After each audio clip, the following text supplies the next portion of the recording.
Salut YouTube, j'espère que tu vas bien depuis la semaine dernière, parce que moi, ça va très moyennement. Tu vois ça là? J'ai pas pu aller me faire couper les cheveux. J'ai dû renoncer à aller me faire couper les cheveux. C'est un truc de dingue. Et tu sais pourquoi j'ai renoncé à me faire couper les cheveux? Je vais t'expliquer pourquoi j'ai renoncé à me faire couper les cheveux. J'ai renoncé à me faire couper les cheveux parce que je suis rentré dans un salon de coiffure. La devanture affichait juste les tarifs des coupes hommes, femmes, etc. Et n'affichait pas si c'était avec ou sans rendez-vous. Je rentre, je demande gentiment un rendez-vous avec le sourire, etc. Et là, catastrophe. Primo, la personne a débarqué du bout du salon et elle a mis 300 ans pour venir jusque vers moi. Secondo, elle m'a toisé de haut en bas parce que j'étais en jean basket. Vraisemblablement, pour se faire couper les cheveux aujourd'hui, il faut mettre un costard cravate. Ensuite, elle a haussé un sourcil, comme ça là. Tu sais pourquoi? En regardant mes cheveux. Non mais enfin, je suis quand même pas Pierre Cross niveau capillaire, quoi, faut pas exagérer. Et enfin, quand je lui ai demandé un rendez-vous, elle m'a dit « Monsieur, ici, c'est sans rendez-vous ». Madame, t'as pas oublié de me proposer, genre, de me prendre tout de suite si tu peux, ou si tu peux pas, de me dire quels sont les horaires où il n'y a pas trop d'affluence et où j'ai des chances d'être pris rapidement? 2-3 détails, quoi, hein? Non, bah non, elle a un peu oublié ça. Et c'est hyper important que ce soit dans votre business, que vous ayez un commerce ou vous ayez un business de service, d'être dans une optique où vous êtes utile à votre client, où vous êtes bienveillant avec votre client, et même si ce n'est pas encore un client, si c'est juste un prospect, d'avoir cette bienveillance. C'est-à-dire que la personne, elle se retourne et elle se dit, bah, je sais que je peux compter sur cette personne et j'ai envie d'aller vers elle quand j'ai besoin d'un service ou quand j'ai besoin d'une information. Et ça, c'est hyper important que vous soyez dans cette bienveillance. Ensuite, info de la part de personnes qui travaillent dans le secteur du luxe, c'est pas parce que la personne est mal habillée ou qu'elle est habillée en jean basket qu'elle a pas d'argent. Je veux dire, on m'a raconté une anecdote que j'ai retenue particulièrement, c'est l'anecdote de ce type australien qui rentre avec son chapeau d'Australien, son short, ses claquettes, genre je paye pas de mine, dans une boutique de sac à main de luxe, et qui ressort avec l'équivalent de ton salaire mensuel en sac à main de luxe. Et encore ton salaire mensuel en version je suis cadre. Hein. Bon, donc faut pas juger les gens sur leur apparence, c'est hyper important. Faut vraiment aller à la version chacun a la même valeur et peu importe l'apparence. Parce que tu sais pas le pouvoir d'achat de la personne, tu sais pas ce qu'elle a derrière elle. Même si la personne elle parle mal, même si la personne elle parle avec un accent de je ne sais où, tu sais pas. Si ça se trouve, le gars, il est à la tête d'un capital risque de je sais pas combien de milliards de dollars. Alors, surtout, garde à l'esprit, et c'est hyper important, que les gens sont vraiment égaux là-dessus. Autre chose aussi, en plus d'être bienveillant et utile, il y a un truc hyper important, c'est d'être avenant, de rester d'humeur égale et d'avoir le sourire dans les yeux et au coin des fossettes. Je t'explique pourquoi. Je vais te donner l'exemple de ma maman. Mon entreprise, c'est mon père était entrepreneur. Et pourtant, aujourd'hui, je vais te parler de ma maman. Ma maman, elle était gardienne d'immeuble.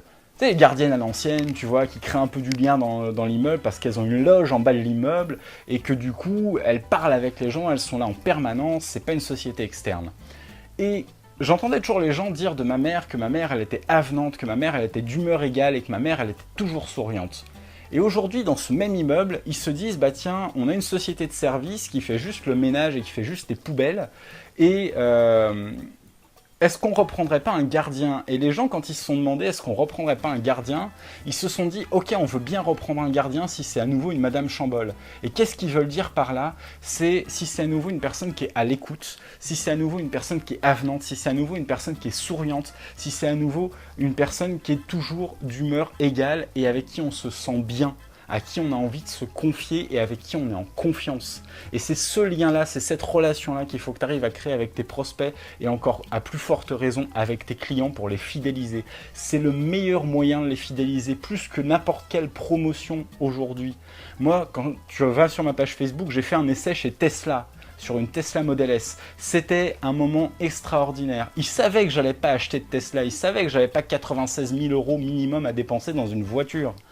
Mais ils m'ont accueilli comme si j'allais repartir avec les clés et un contrat signé disant que j'avais acheté une voiture qui vaut quasiment le prix d'un petit appartement. Tout simplement parce que ben voilà, je suis arrivé, ils m'ont offert le café, etc. Et pourquoi? Parce qu'ils ont ce souci du détail, ce souci de la bienveillance, ce souci de se dire, ben, on accueille les gens tous pareils, parce que demain, le gars, peut-être qu'aujourd'hui, il n'a pas les 96 000 euros, mais peut-être qu'il les aura demain, peut-être qu'il les aura dans 5 ans, peut-être qu'il les aura dans 10 ans. Et quand dans 5 ans ou dans 10 ans, il voudra acheter une bagnole électrique de haut de gamme, qu'est-ce qu'il fera? Eh bien, il se souviendra de ce moment-là et il ira chez Tesla. Et ils ont raison. Ils ont raison, si demain j'ai les moyens de m'offrir une voiture de ce type de gamme de prix, j'irai chez Tesla et je m'achèterai une Tesla. Et pas uniquement parce que j'ai envie d'acheter une voiture qui pollue pas, mais parce que je me souviendrai qu'un jour on m'a accueilli comme si j'étais un client qui voulait acheter, qui avait les moyens de le faire, et qu'on m'a pas regardé en version « C'est quoi cette coupe de cheveux? Basket? Jean? Ah, no way !» Donc ça c'est hyper important. Et il y a un truc aussi qu'il faut que tu saches, c'est que aujourd'hui, les gens ils vont plus sur les pages jaunes quand ils veulent chercher un prestataire de service ou une boutique quand elle n'est pas forcément hyper bien placée dans la ville et qu'elle n'est pas dans une rue hyper passante. Aujourd'hui, les gens ils vont sur Google. Et il y a plein de gens qui ne sont pas présents sur Google parce qu'ils n'ont pas de site internet. Et ta vitrine, ta première vitrine, la première manière dont tu vas accueillir ton client à bras ouverts, c'est ton site internet. Alors pour ça, moi je propose une formation DIY, Do It Yourself avec WordPress, mon site internet en 2 jours, sur Paris ou sur Rouen, à partir du 15 février.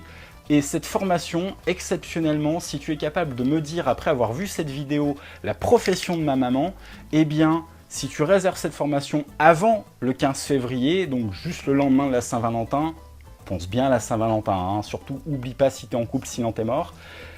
Si tu me donnes la profession de ma maman avant le 15 février en réservant une formation sur Rouen ou sur Paris, je te fais 50 € de remise sur la formation. La formation, elle coûte 450 €, je te la fais à 400 €. Là, le lien, il est dans la description, uniquement si en réservant, tu me donnes la profession de ma maman avant le 15 février.